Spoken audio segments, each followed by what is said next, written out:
Hierdie is 'n produksie van In Ink Luisterstories. Voordat jy verder luister, volg gerus ons kanaal deur die subscribe knoppie hieronder te druk. En as jy daarna geluister het, laat asseblief vir ons kommentaar en vertel vir ons wat jy daarvan gedink het, sodat dit ons in staat kan stel om in die toekoms vir u nog meer lekker luisterstories te bring. In Ink Luisterstories bied aan.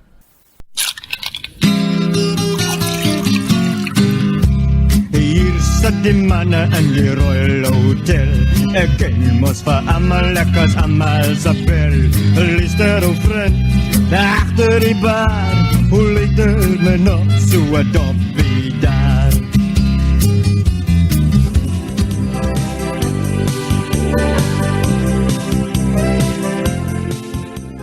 Hier sit die manne, geskryf deur Eugene Pinaar en voorgeles deur Louis Nel. Dis toch te lekker hier. Muziek op die draadloos en skeem op my bier. Luister ou vriend, daar agter die bar.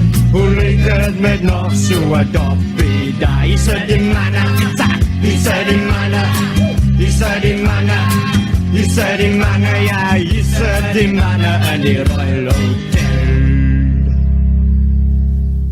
David Kramer moes waarskynlik 'n plek soos Barry's Pub in gedagte gehad het, toe hy sy bekende liedjie oor die manne in die Royal Hotel geskryf het.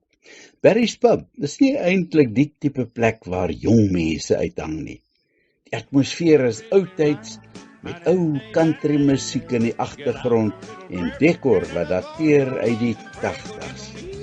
Maar dis 'n gewilde en gereelde kuierplek onder die ouer manne in hierdie deel van die stad. Meeste van hulle kuier al sedert hulle jong dae daar, toe Barry die kroeg as 'n jong entrepreneur geopen het.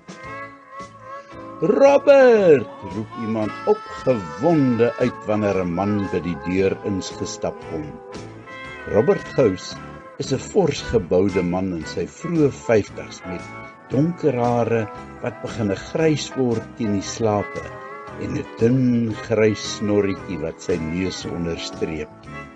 Hy is soos gewoonlik geklee in 'n ou verslete denim langbroek en kakiehemp onder 'n vuilerige vaal reënjas wat los hang. Die reënjas is deel van 'n Robert soos wat botter deel is van 'n toebroodjie, winter of somer. 'n Egte Britse balhoedjie op sy kop rond die unieke prentjie af. Hy word luid deur almal in die kroeg begroet en welkom geheet. Ouder gewoonte neem hy sy plek aan die bopunt van die kroegtoonbank in, haal die hoedjie van sy kop af en plaas dit langs hom op die toonbank. Die gewone asseblief Barry, sy woorde is oorbodig, want Barry het reeds sy drankie geskink en plaas dit voor hom neer. Hy word byna onmiddellik omring deur manne wat kom gesels. Robert is baie gewild onder die gereelde kliënte in die kroeg. Niemand weet veel van hom af nie, maar hy is 'n man met wie 'n mens lekker kan kuier. 'n Wyse man met uitgebreide algemene kennis en 'n lewenswysheid wat seldsaam is. Wanneer die manne raad nodig het, is Robert gewoonlik die een met wie hulle kom gesels. Of dit nou huweliks of verhoudingsprobleme is, finansiële of gesondheidsprobleme, sonde met die bure of wat ook al. Robert het altyd raad. Hy's 'n joviale persoon wat mense na hom toe aantrek. Barry, skink 'n dop vir al my pelle hier. Dis Robert se gewoonte om elke Saterdag aand vir al die manne in die kroeg drankies te koop wanneer hy arriveer. En die manne weet dit. Hy word met 'n luide toejuiging bedank vir sy vrygewigheid. Vanmiddag se Curriebeeker rugbywedstryd tussen die Bloue en die Haie is vanaand die hoofonderwerp van bespreking. Ek het vir julle gesê, die bulle gaan mincemeat van die haie maak, sê Robert selfvoldaan met 'n breë glimlag. Ag, bolle man, dis omdat hulle met 16 spelers gespeel het. Ek wonder hoeveel het hulle die hef betaal, kap iemand terug. En so, by the way, Robert, van wanneer af is jy 'n Bulls ondersteuner? Robert glimlag geheimsinnig. Wie sê ek is 'n Bulls fan, blikkies? Kom nou, Rob, sê iemand anders. Jy ken jou rugby, dis duidelik. Maar in al die jare wou jy nog nooit kans kies nie. Sê tog nou maar vir ons, wie skree jy voor regtig? Kom ons sê maar net, ek is 'n rugby fan, skalk, is Robert se reaksie. Wat maak dit saak vir watter span ek skree? Jy wil regtig vir my sê, jy dink nie die ref het die bulle vandag bevoordeel nie, wil blikkies weer weet. Hup, sê Robert beslis. Daai laaste 3 kom dalk 'n forward pass gewees het, maar dit sou uiteindelik geen verskil gemaak het nie.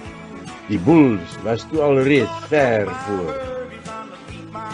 Ek sê nog, hulle het net die ref omgekoop, maar ek weet beter as om met jou te stryd. Blikkie staan op en stap in die rigting van die veerpyltjiebord in die muur. Wat van 'n potjie darts? Speel jy saam, Rob? Robert bly stil. Dan speel jy maar, kerels. Ek sit 'n bietjie uit vanaand. Ook maar goed, spot iemand. Anders het jy ons almal weer onder die tafel ingespeel. Die kroegman Barry neem by Robert sitplek in aan die ander kant van die toonbank. Jy sê het gaan goed, Rob. Altyd goed, Barry, jy weet mos. Robert neem 'n slukkie van sy drankie. Barry is nie heeltemal oortuig nie. Jong, met jou weet mens nooit. Jy praat mos nie oor jouself nie. Hoe sal ek nou regtig weet of jy die waarheid praat? Jy weet ek sal nie vir jou lieg nie. Daarmee is die saak afgehandel. Die twee sit 'n rukkie in stilte terwyl hulle die mannewalers met die veerpyltjies dophou. Dan praat Barry weer. Jy weet, Rob, jy is 'n daakos. Robert antwoord nie. Hy lig net sy wenkbroue en loer skalks na Barry. Ek bedoel, hoeveel jaar is dit nou al dat jy so klokslag elke Saterdag aand hier kom kuier? En wat weet ons na al die tyd van jou? Dis 'n retoriese vraag. Barry wag nie vir 'n antwoord nie. Jy's 'n geslote boek. Hier ken al die manne mekaar, maar nie vir Robert nie. Dammit man, ons weet nie eens wat jou van is nie. Robert tuur na die glas in sy hand sonder om dit raak te sien. Wat maak dit tog saak, Barry? Julle ken my. Julle weet wie ek is. Wat maak 'n man se naam en adres tog saak? Jy sien, dis waarvan ek praat. Die oomblik dat iemand jou probeer uitvra, slaan jy toe, soos 'n boek. Wat steek jy vir ons weg? Robert lyk opreg verbaas. Waarom dink jy ek steek iets weg? Ag, kom nou, Rob, jy weet wat ek bedoel. Robert neem eers 'n sluk van sy drankie voordat hy reageer. O, Barry, hoekom is jy vanaand so ernstig? Ek is maar 'n privaat persoon. Jy moenie veel daarin lees nie. Barry gooi sy hande moedeloos in die lug. O, jy's 'n privaat persoon en daarmee is die saak afgehandel. Robert, jy skuil agter daai verskoning, maar is uiteindelik al wat dit is, 'n verskoning. Stadig, Pel, net nou kry jy 'n beroerte, paai Robert. Ek is nie 'n reeksmoordenaar nie, ek beloof jou. Barry vind dit nie snaaks nie. Hoe sal ons dit nou weet, Rob? Ons weet niks van jou nie. Vir 7, 8 jaar al loop jy klokslag elke Saterdag aand hier in en suip coke. Maar ek mag vir niemand sê, dis skoon coke nie. Goed, ek aanvaar, jy het waarskynlik 'n drankprobleem. Maar hierdie is jou pelle, Robert. Hulle sal jou nie vooroordeel nie. Jou geheimsinnigheid frustreer die manne. Waar is jy gedurende die week? Waarom sien ons jou net Saterdag aande? Waarom mag niemand jou beter leer ken nie? Robert antwoord nie dadelik nie. Tuur net na sy halfvol glas. Dan antwoord hy sag. Barry, ek leef in 'n ander wêreld. As die manne meer van my weet, sal hulle my anders begin behandel. Dis nie waar nie, Robert, en jy weet dit. Maar sê my, wat maak jy dan elke week hier as hierdie wêreld nie jou wêreld is nie? Robert se antwoord is eenvoudig. Soms het mense 'n bietjie nodig om net vir 'n wyle uit jou wêreld te ontsnap. Net om so 'n bietjie weg te kom, te ontspan saam met pelle. Ag, vergeet nou daarvan, ou Barry. Maak vol my glas.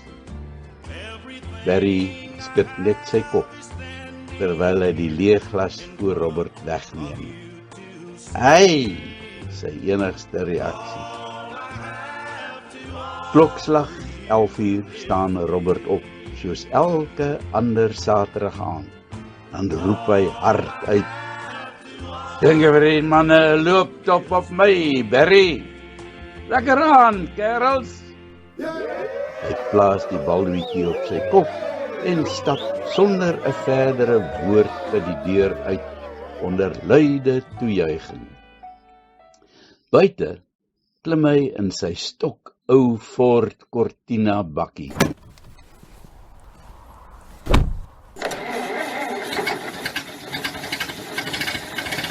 Wanneer die engine uiteindelik na 'n rukkie sy karring vat, spoeg dit so 1 of 2 keer, terwyl 'n bol rook by die uitlaatpyp uitborrel.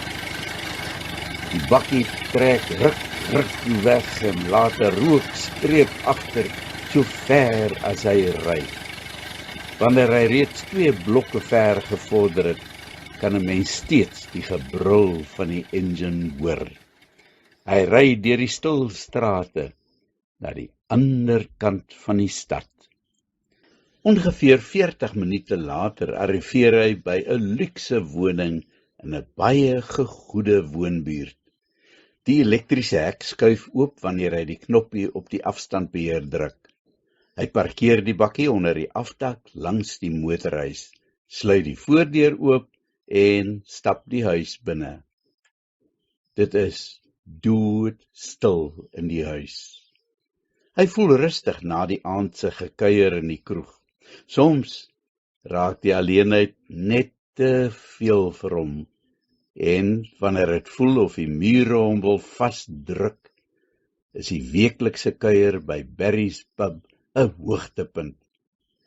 Nadat Clara sowat 8 jaar gelede oorlede is, word sy lewe gekenmerk deur hierdie verskriklike eensaamheid. Soms wonder hy hoe dit sou wees as hulle kinders gehad het, maar dit was nie vir hulle beskore nie.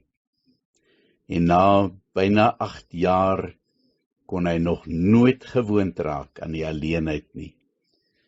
Die ironie is dat hy uit die aard van sy werk daagliks omring is deur mense, maar daar is niemand wat die leemte binne in hom kan vul nie. Die manne by Barry's pub bied 'n welkome uitlaatklep, maar selfs daar is daar niemand met wie hy sy seer kan deel nie. In die hoofslaapkamer haal hy 'n paar swart skoene en 'n blik met skoenpolitoer en borsels uit die ingeboude kas. Hy gaan sit op die kant van die dubbelbed en politoer die skoene totdat hy sy weerkaatsing daarin kan sien. Dan maak hy 'n ander kasdeur oop en kies een van 'n aantal pakke klere. Hy haal die hanger met die swart pak uit en hang dit buite die kas, sodat dit gereed is om môreoggend aan te trek. Dan volg 'n wit hemp en 'n wit das. Uit 'n ander kas haal hy sy lang swart toga uit en hang dit ook buite die kas op. Op die laaikas lê sy Bybel met môreoggend se preeknotas gereed. Môre is die eerste Sondag na die skoolvakansie en Dominee Robert Gous wonder onwillekeurig of die kerk vol gaan wees. Dis toch te lekker hier. Muziek op die draadloos en skiem op my bier. Luister op vriend, daar agter die bar. Hoe lyk het met nog so 'n doppie daar? Hier sit die manne, hier sit die manne, hier sit die manne, hier sit die manne, ja, hier sit die manne in die rooi loop.